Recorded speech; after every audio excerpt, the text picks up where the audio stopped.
Okay, so same lang din to nung mga nakaraang problems. So yung sinolve natin for number 12, almost same itong number 13. Okay, so let us solve number 13. So a single square thread power screw has a lead of 7 mm and a mean diameter of 35 mm. If it is used to lift a load of 30 kilonewtons and coefficient of friction of thread is 0.18, find the torque needed to turn the screw. Same na same lang. Okay?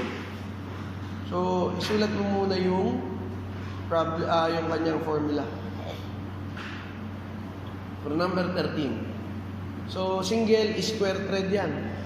Okay? So, cosine is 0, square thread. Okay? B is equal to cosine 0. O, D equal to 1.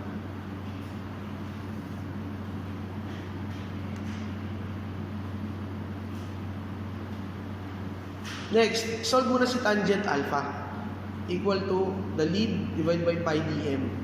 So the lead is 7 divided by 35 pi. Single square threaded lang naman siya, so 1 lang ang multiplier niya. So yung makukuha mong value dyan, pasok mo sa alphabet A dyan sa calculator mo. O, pakipindot.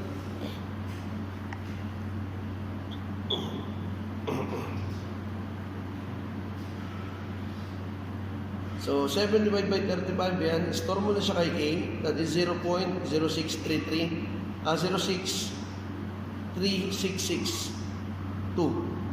Okay? So, store mo siya kay A.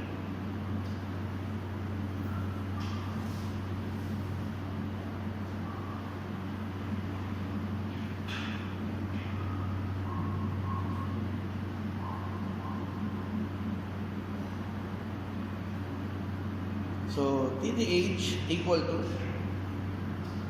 B tan A plus lifting a load yan eh. F divided by B minus F tan A. Multiply to force times RM. Anong binigay dyan? Parang DM ulit. Okay?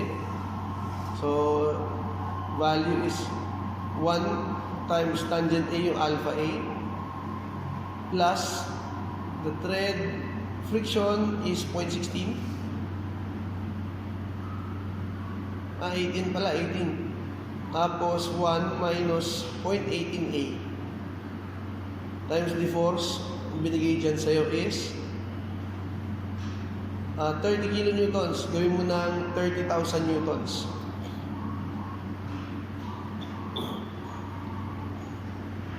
Kilonewton na pala. Kilonewton mo na lang. Kilonewton kailangan. Kilonewton meter. Tapos, 35. Divide ko na agad ng 1,000 para maging meter. Times, divide by 2. Okay? Times 2 yung 1,000. Bakit? Kasi DM yung binigay. Hindi RM. So, input the value on your calculator. You'll arrive with this answer. So, alpha A plus 18 0.18 divided by 1 minus 0.18 alpha A.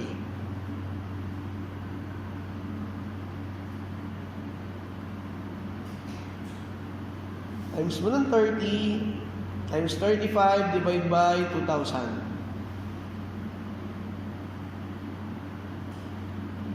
Okay, the answer is exactly 0.1294 kilonewton meter. Basic yan, same lang ng number 12.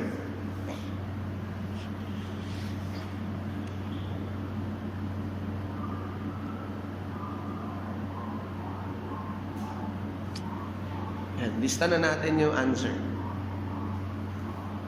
Kapag alam mo yung formula sa power screw, madali na lang isolve.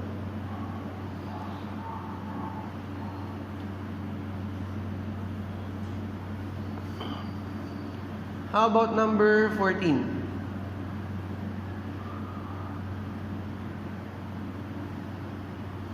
So for number 14,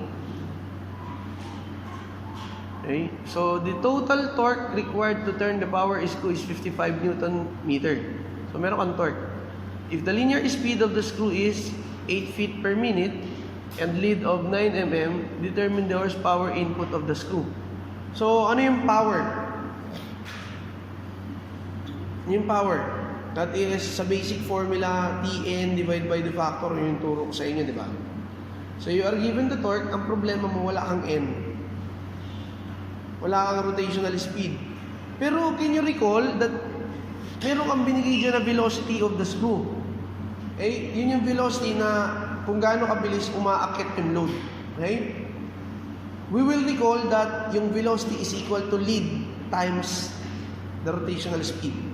So later on, makikita niyo yan kung paano kayo susolve. Okay? The problem there is N. Okay?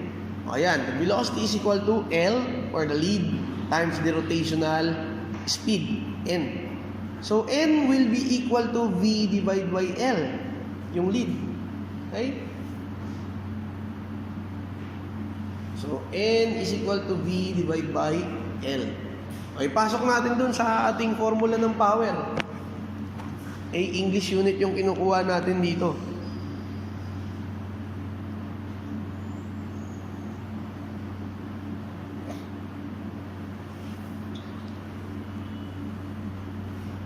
So, 55 Newton meter. Okay? So, akong iniisip ko dito, gawin ko na yung 55 Newton meter ng English unit. Okay? Para mabilis. Kasi HP lang naman ang kinukuha ko dyan. So, you have 2.205 pounds every Newton. Okay? Every Newton ba? 9.8066 Newton. Yan. 9.81 ang ilalagay natin. Mali pala yung sinabi ko. Iniisip ko kasi kilogram. Okay? Tapos yung meter, o gawin ko ng feet. Pwede naman, di ba? So, 1,000 mm, 1 meter. Ginawa ko dito, parang ginawa ko muna siyang mm, tapos gagawin kong inch. Yun yung naisip ko. Pero I realized that mas madali kung feet na agad. Okay? 3.28 feet every meter. Direktang solving, di ba? Tapos, may N ako dyan. Okay? Yung velocity, 8 feet per minute. Pwede na yun. So, nakalagay, velocity, 8 feet per minute. Tapos, di-divide ko ng lead. What is the lead there? That is 9 mm. Okay? Bakit ko dinivide ng 2? Yung 8 feet per minute. Okay? So, I think 9 mm dapat. Okay? 9 mm. Tapos yung 9 mm, i-change ko ng inch para ma-cancel ko yung feet. Okay? Kasi iniisip kong factor dyan, yung 33,000 feet pound minute per HP. Per minute HP. Okay? Ginawa ko munang feet. Okay? Maka-cancel ko lahat na nasa taas. Sa baba, 33,000 yan, hindi 63,025, ha? Kasi ang conversion ng 1 HP is 33,000 feet pound per minute. Pwede rin naman yan, yung factor na yan. Okay? O, pwedeng direkta yan. So, yun yung naisip ko. So, mag-multiply nga lang ako ng 1/12 para ma-cancel ko yung inch. O, cancel natin same units. Ay, yung Newton. Si meter and meter. Si pounds. Doon sa baba, pounds. Si feet, ma-cancel natin. Okay, si RPM, si inch. Nasa taas si inch. Okay, nasa baba. Okay, yung feet, cancel. Cancel din yung feet. Yung feet sa taas, sa baba, ma-cancel. Then, matitira sa HP. So, input mo yung value. So, that is 55 times 2.205 divided by 9.81 times 3.28 times 8 divided by 9 to 25.4 times 12. So hindi ko na isama yung 9 dyan, kaya sa baba ko lang ilagay. Divide by 12. Ayan, 9. Yung 9 nasa baba. Tapos divide by 12. So the answer is 2.0917.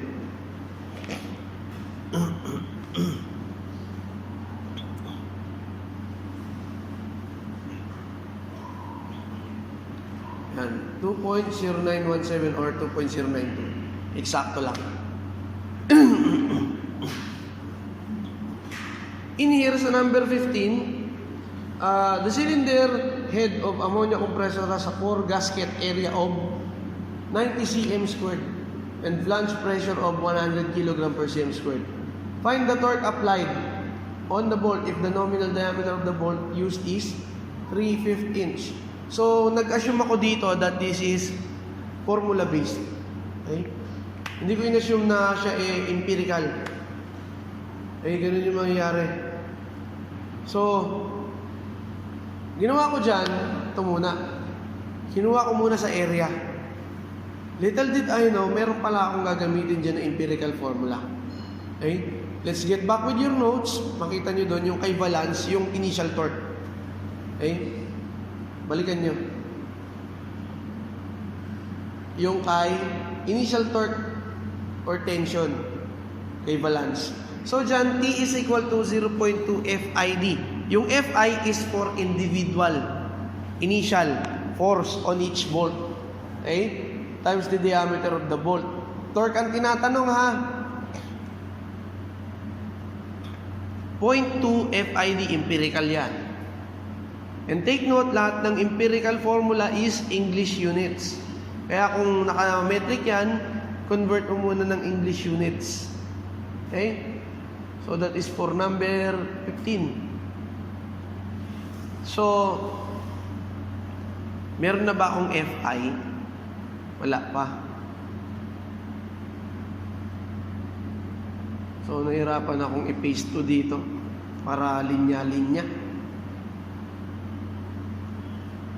Solve muna natin yung FI. Saan po natin kukunin yung FI?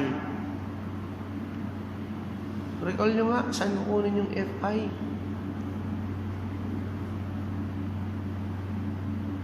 So, F is equal to yung pressure times area. Diba? Stress or pressure is equal to force over area. Okay? Yung perpendicular area. That is 100 kg per cm squared times yung area. Area of the gasket. Okay? So, 90 cm squared. Okay? So, na-cancel, maging 9,000 kilograms. That is F. Pero sabi ko nga, that is empirical, kaya English units. Ko-convert mo pa yung 9,000.